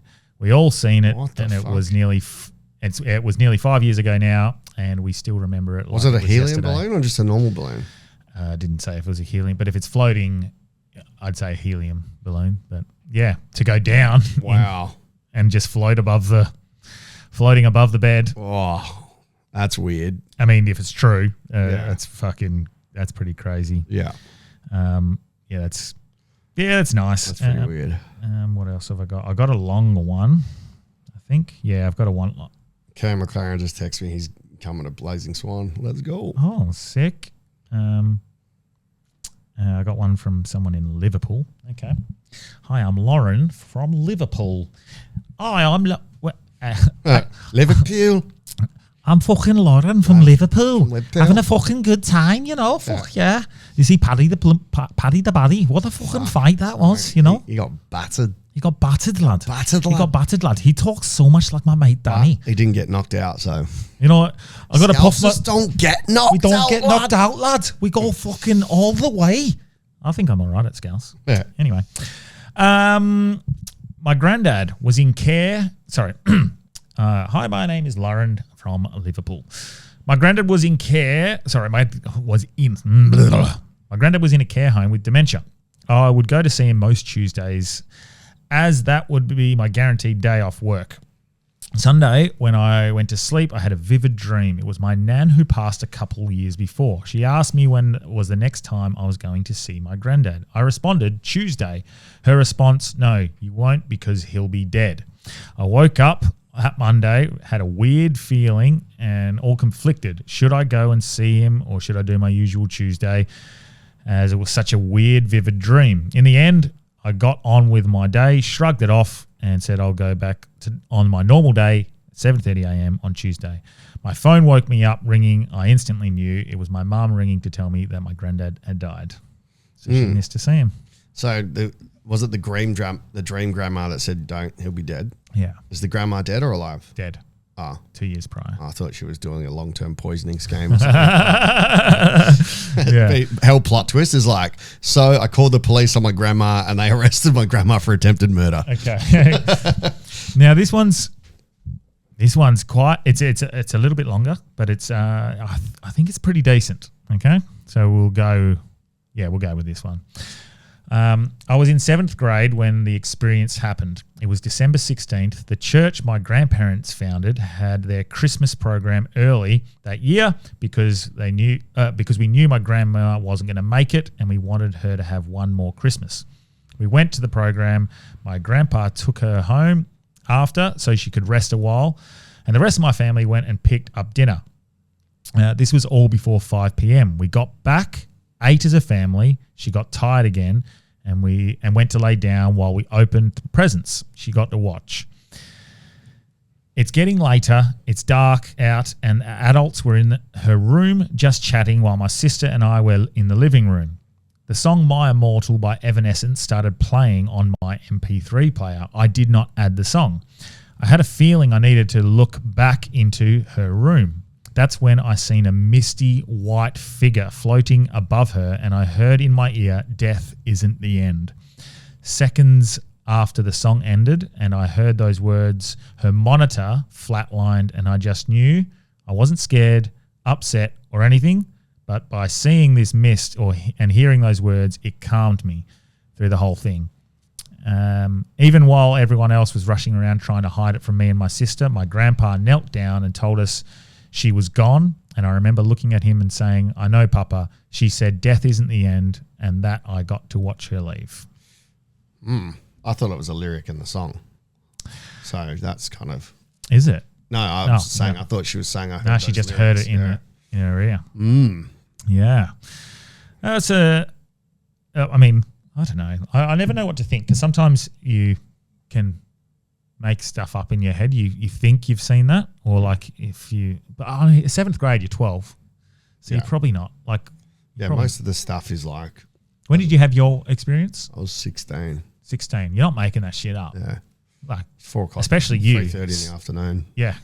I never did drugs back then. Yeah. Still don't. Yeah. Chobeg bits the best. I used to do drugs. I still do, but I used to too. Yeah.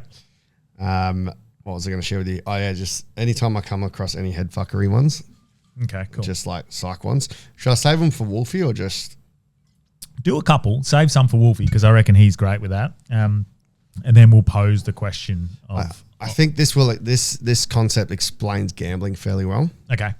It's called loss aversion. Loss aversion. Yeah. So these are psychology phenomena that proves humans aren't logical, which is kind of ironic. We were talking about logic before. Mm-hmm. So there we go. It's always serendipitous what pops up or save. Losing something feels much more painful than gaining the same thing feels good. This bias strongly influences life decisions. So when you lose something, the pain of losing something feels worse than how good the equivalent of the joy you feel of gaining that same thing. So if you were to, gambling's a perfect example. If you put $100 on and you lost that $100, you're way more pissed off than if you win $100 because you go, oh fuck, I won $100. Yeah, you know. But if you're like, oh, I lost $100, that could have been my groceries, this, that. So yeah, that feeling of losing it, if you have like a scale, it'll be like a 9 out of 10 pain, where if you won it, it'd be like a 5 out of 10 joy. Yeah. So there's a psychology thing where, you know, you lose your kid, that's a 10. Yeah. But if you find one in the shop, you're like, oh, that's 5. Oh. Yeah. So yeah, losing. What's the something, psychology behind that? Or it's just called a loss aversion. Like they say that you're just more hyper aware of the pain as opposed to the joy of that exact same thing. So if you lost your gold ring, it would hurt a lot more than if you were given a gold ring. Well, that's probably philosophically, that's probably why the way we live our lives on a micro level. That's what it says. The bias influences life decisions. Yeah. So we live our lives based in fear and anticipate the worst. Yeah. Because it hurts more. Exactly. You're trying to stop yourself from being hurt. Yeah. Whereas joy is not as big a spike. Yeah. Because probably it's easier to find joy. Like you could go, I'm going to go get drunk and get happy, or I might go down and go through the beach or whatever, because you can do that.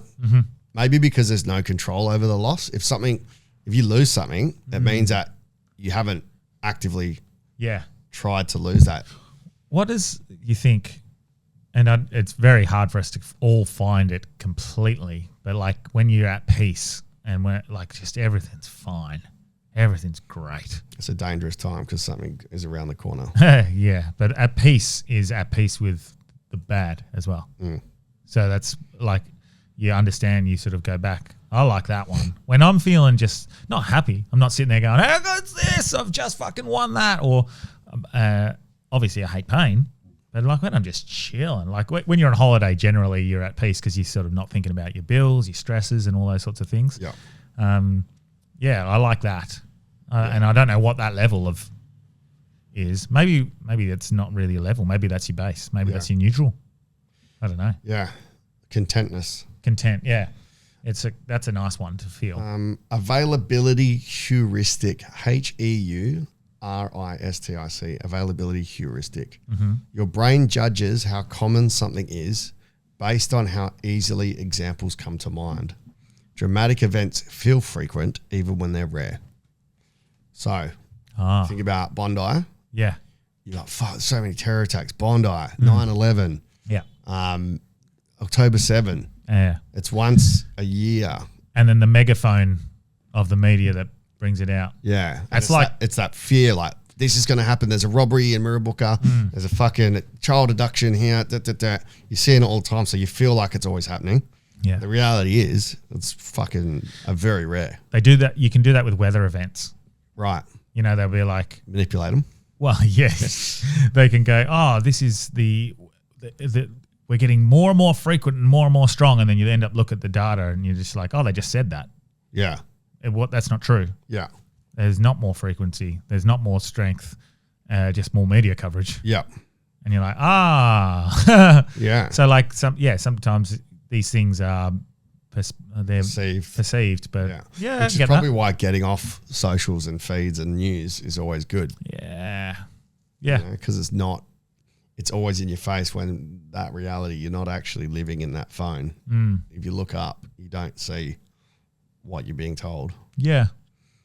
Spotlight effect is a good one. You overestimate. This would be a good one to do with Wolfie. Mm. You overestimate how much others notice you. Most people are far more focused on themselves than on your mistakes. Fucking nice. It's the best. You know what a good way to use that is when you're getting ready to go out or something and you're overthinking everything. You're like, oh, there's a crease in my shirt. Or, Ladies, are you listening? I'm fucking, my makeup's not perfect or my hair's not right. I'll just sit there and I'll go do my hair. Yeah. Very rarely do I do that now, but like Get your makeup. If I do my hair and like go out and I'll spend like, oh, I can't get it right. And then no one's fucking looking at that. Yeah. Even when you get self-conscious about your own body or whatever, like if I haven't done weights and gym for a while and I blow out a little bit, get a little soft, I'll be like, oh, I don't want to. Soft disclosure. Yeah, self-disclosure. And then you realize, does that stop your mates from chatting to you and having a fucking good time on a holiday or whatever? No, like, what the fuck? Why are you even worried? Yeah, it's true. Depends what your motives are. I think if you're going to a singles event, maybe it's different to go on the pub to catch up with your mates. Well, you realise you're doing to yourself what everyone else is doing. Yeah. You're focusing on yourself. How do I look right now? Yeah. I'm not looking at Delby going, fuck, look at that cunt. Yeah. I'm going, fuck, I wish I looked good. Yeah. Instead, so no one cares how you look. Yeah. They care about themselves. Yeah. So just go and just be confident with yourself and have a bit, and it's, I'd say that. Yeah. It's very difficult. Everyone's self-conscious to a point. Yeah, well, that's what I say. Anyone starting comedy, and when you're doing an open mic or a speech, whatever, everyone's worried about it. I'm like, once you're off stage, they stop thinking about you. Yeah. And even if you do make a mistake, they'll go, oh, that'd be tough if that was me. Fuck, that'd be a hard thing. Yeah. No one's going, oh, they fucked it. You're so shit. Like, no one is thinking what you think they're thinking. Even we've spoken about that with negative comments in your comment sections and clips and posts or whatever. Yeah. They post and then leave. Yeah. They've forgotten they've like posted. a drive-by. Yeah, it's a drive-by. They don't know that they've done it. 10 minutes later, they've forgotten. Or 3 days later, they ask you to meet them by the airport. If you don't respond, they don't even know they've done it. Yeah. They forget. And so the only way you keep that going is by engaging. And commenting back. And sometimes it's nice to just go, you're incorrect. Sorry. Yeah. But 9 times out of 10, no one cares. No one, and they forget that they've even given you shit. Confirmation bias, don't really need to talk about that. We already do that. Yep. Naturally notice information that supports what you believe and ignore what doesn't. So that's left and right. Negativity bias, your brain gives more importance to negative experiences than positive ones. This helped ancestors survive threats, but today it makes small problems feel huge. Yes. I read a great news story the other day. There was a dude knocked on a guy's door. He's like 75. Knocked on a guy's door. He goes, are you Barry Baines, whatever? Like his name is Barry Smith. Yep. Bang, shot him, dead. And they were like, what the fuck? How did this happen? When they arrested the guy, it was because in high school, he embarrassed him when he was like 14 or something. He did something in front of everyone that made him feel like super embarrassed. He either dacked him or like beat him up, did something. Yeah. Guy held on to it for 60 years, man. And then went back and fucking shot him in the head. So that brain gives more importance to negative experiences, positive ones. So that incident shaped the rest of his life. He went and just shot the cunt in the head. Yeah. So don't bully. Tell your kids don't be a bully. Yeah. Bullying's important though. Bro, that's a weird thing to take out of context. Like gentle bullying and ribbing Yeah. is important to build resilience but not horrific harassment and that. Like, cause you get bullied by your mates. Yeah. Bro, I got bullied by my mate's 13-year-old daughter the other day. I'm not joking. She fucking made mincemeat out of me. Tore shred. I was stupid. I was on a fucking monkey bar doing something, and then because it's small, I was bent my knees, and I put my knees down, hit my knee on this metal thing, and I was carrying on like a fucking idiot. And she's like, "Oh, come on, Grandpa, fucking get up. What are you like?" And I'm like, "Hey, that's a bit of bullying. I'm going to go tell your parents." She's like, she cut me off, and she went, "What? A 13-year-old is bullying a 38-year-old?" I was like, "Oh, you're gonna dob on me?" I was like, I'm leaving. I am leaving immediately. I do love her though. She's good, but she was ageist. Hedonic adaptation. The thing that you thought would change your life becomes normal faster than you expect. Happiness has an expiration date. That's so sad but true. Say that again, sorry. The thing that you thought would change your life becomes normal faster than you expect. Yeah. Happiness has an expiration date. Because you're constantly shifting the goalposts. Yeah. We do that all the time. Weddings, honeymoons, kids. Yeah. Well, look at this podcast. Yeah. Imagine 8 years ago when we started it, episode 1, and we are where we are now. If we looked at that, we'd go, how fucking good is that? And now, every week, we're like, oh, can't wait to get this level, get that level. Yeah. It just becomes your normal. Yeah. Yeah, it's wild. Isn't it? Yeah. And that's just one example, but you do that with relationships. You do that with your house. Okay, I got this beautiful house, this home. All right, I need a bigger, better one. Yeah. I got this nice car. I got this income. I want more. Yeah. Everything you... And more. What's that? You've already achieved what you said you wanted to do 5 years ago. Yeah. Yep. Mm-hmm. I'll save the other psych ones for Wolfie, but maybe this is a good one because it's both of our favourite movies, one of our favourites. Mm-hmm. Insane facts you didn't know about Interstellar. Ooh. So, Christopher Nolan's obsession with secrecy. Matthew McConaughey didn't know who was cast until filming started. Nolan wouldn't send scripts over email. Actors had to read them in person in his office. Now, did Christopher Nolan do Guardians of the Galaxy as well? No. Okay. No. Because I saw... he would never do a Marvel movie. Because I saw Chris Pratt, whoever the director was, wouldn't let him audition. Mm-hmm. And then he was like, just let me get the script. And he's like, nah, can't have the script. You got to come to the office. Mm-hmm. So he went in and he was just fucking berating the guy because he couldn't get the script, but he was doing it as Quill. Yeah. And he was like, fuck. Like, because he wasn't even in the top 50 actors that was being recommended for Peter Quill. Oh. And then he was like, I want to do it because he was the fat dude on Parks and Rec. But then when he got shredded for Zero Dark 30, he was like, just get me in front of him. Just let me do a thing. And the guy's like, wouldn't give him the thing. And he's come in acting like Quill. And the guy's like, oh my God, like, this guy's perfect. Great. Then he got his photo of Zero Dark 30 and he's like, how long till you get into that? And he goes, when shooting, he's like 7 months. He goes, done. Yeah. And he got the fucking part on the way Sick. back. Yeah. Yeah, he got ripped for like Jurassic Park and everything as well. Yeah. Yeah. But oops, went wrong camera there, sorry. Yep. But Christopher Nolan, he also with the script he printed it in red. So it couldn't be duplicated. That's and they've got that for the Netflix. I mean, for the Stranger Things. Yeah, yeah. But again, fumbled the bag. The ticking sound is a representation of time. I think we know this one, but on Miller's Planet, every time you hear it tick, each tick is 1.25 seconds, which represents 1 Earth day passing. I think it was 1 Earth year. Oh, it says each tick is 1.25 seconds, which is 1 Earth day, but it must be a year, surely. Yeah. Yeah, because they're only past 10 years. How long are they on the planet for? 20 minutes? 5 minutes or something? Yeah, something like that. Yeah. But yeah, the music. So that's also in coordination with Hans Zimmer. Yeah. To create the music that has, and then they've got to put the tick in time. Yeah. So then he's conducting the whole, the music makes, we didn't talk to this. We should have spoken more about this with Dave. Music makes the movies. Yeah. Obviously script, acting and plot and stuff is the vital part. But if it doesn't come together with the music and the emotion that you feel, Hans Zimmer. I went running to that the other day as well. Hans Zimmer. Just have it building up. Yeah. I felt like I'm climaxing in a different way. The thing with Nolan as well, he does everything he expects the actors to do. So I saw Cillian Murphy was talking about, there was a scene and everyone was stressing over it. They had to sit on like, it was something to do with like sitting on this thing in the middle of the ocean. It was like freezing. Yeah. And like they weren't doing it right. So he went and showed them how to do it. So what movie? I can't remember. It was an interview with him, but yeah. Christopher Nolan will do anything he tells the actors to do. So that's why the actors on set go, yep. Well, fuck. All right. If he's not going to do it. Wow. Then, yeah. Which is really cool. Yeah. Sort of lead by example. But he demands a lot. Yeah. They built a real ice planet in Iceland. They filmed the ice planet scenes on a real glacier in Iceland. Anne Hathaway nearly got hypothermia while filming the water planet scene. Oh, my Lord. They hired a real physicist. We know that one. Yep.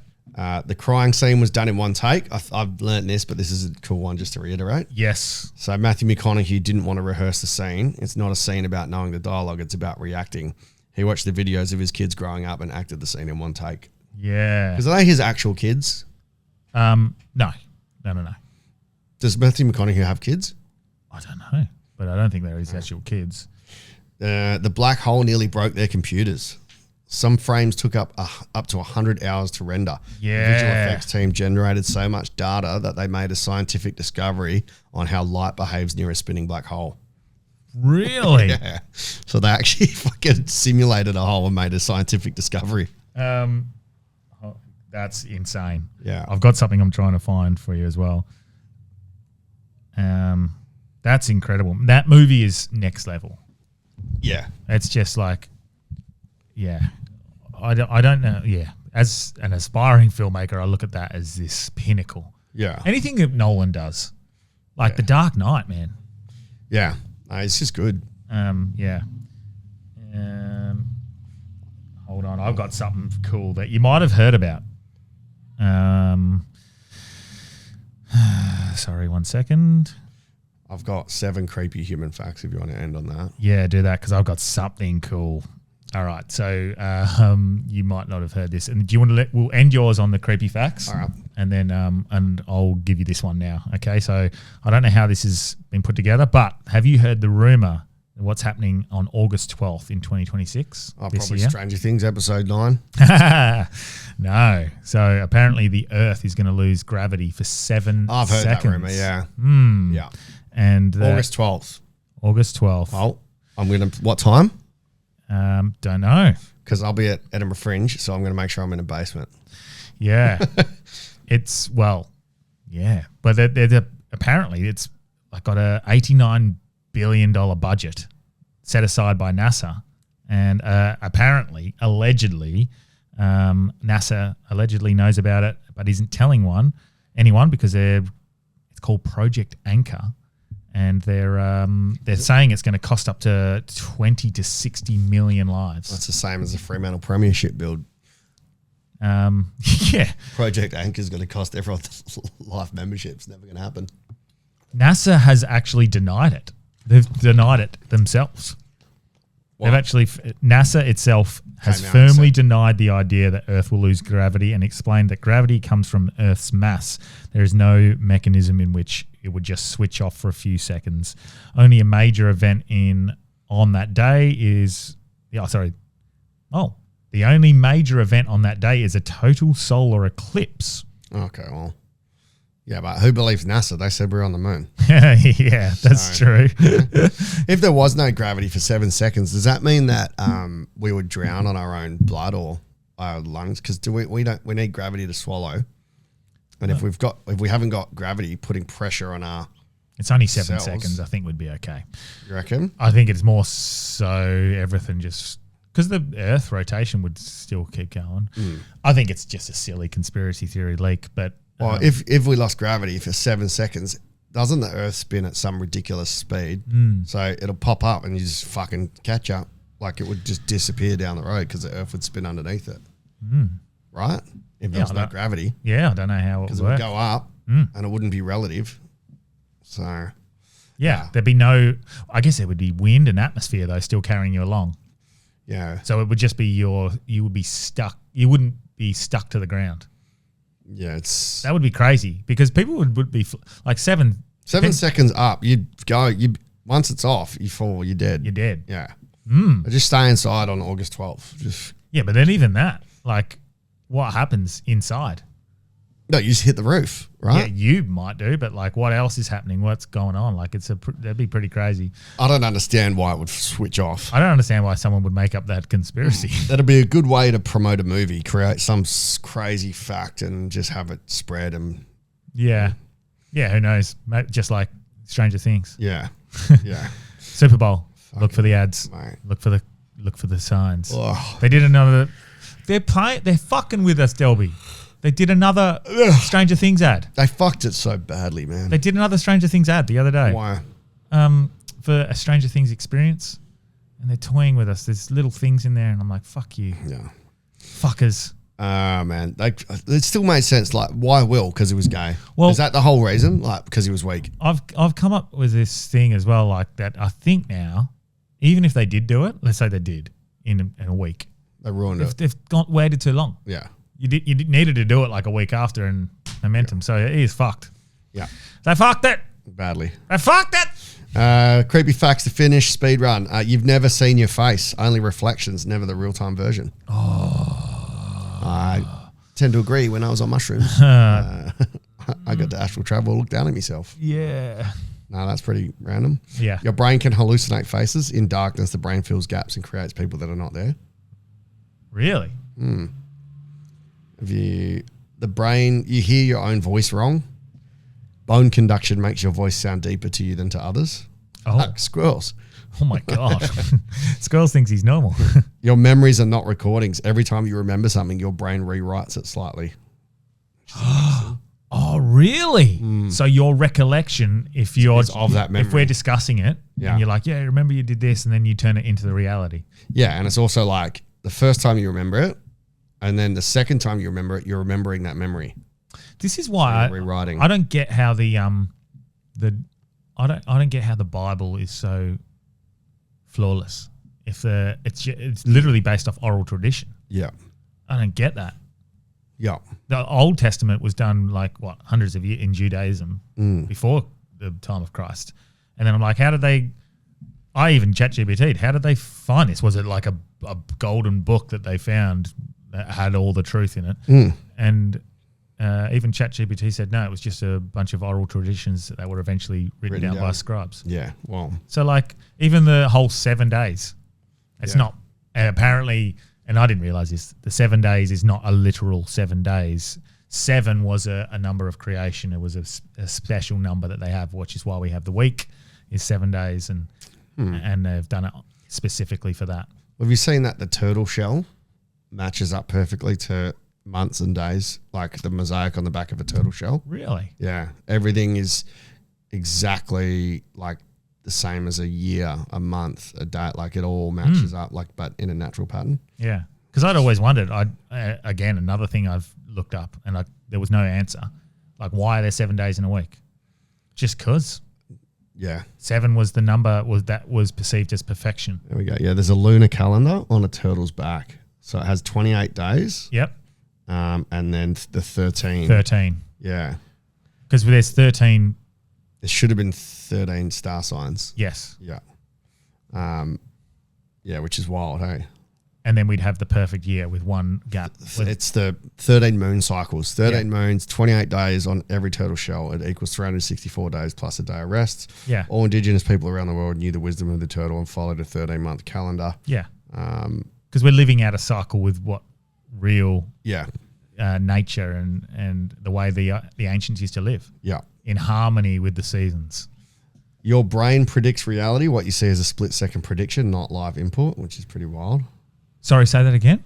Your brain predicts reality. What you're seeing is a split-second prediction, not a direct live input, because it's seeing it and then it's interpreting it and predicting what's happening next.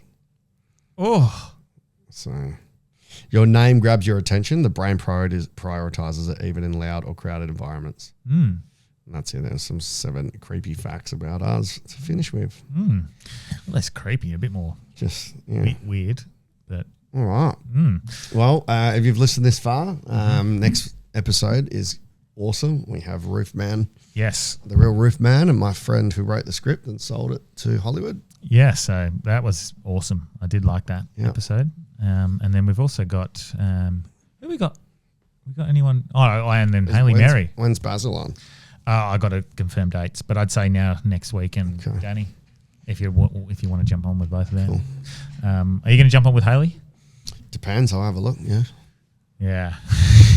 I'll suss it out. Yeah. All right. Sick. Cool. All right. You want to plug anything, actually? Yeah, first weekend of Fringe was really fun. 33 years single is just getting better and better as a show. There's only 4 or 5 of them left though. Kind of regretting it now. Kind of wish I just did more and less of 38, but forcing myself to do new material. So this weekend is the last run of 33 until Valentine's Day. I think I'll just do a one-off. And then the 38 years single run starts, which is scary. 2 white guys rapping is always hilarious. There's only 4 confessionals left. So come check them out. Yep. Fringe World. If you're in Adelaide, I'm coming over. I've only done fucking 50 sales so far for teach comedy night there. So hopefully we can get that up to 300. Yep. Because I'm losing cash. Nice. If you're listening this week, I'm at Universal Bar most nights, and I'm at the Craft most nights. Might see if I can jump up on a Wednesday at Universal and try and sell some stuff. Yeah, there's I'm doing that, and then I'm going to Hayley Mary's. Actually, go down so this Friday at the Milk Bar. I think it's like a 8:30 gig or something like that. But I think it's at the Milk Bar. Hayley will be performing. Hayley Mary from the Jezebels, she's in town, and she's going to be on the podcast this week as well. So get around her.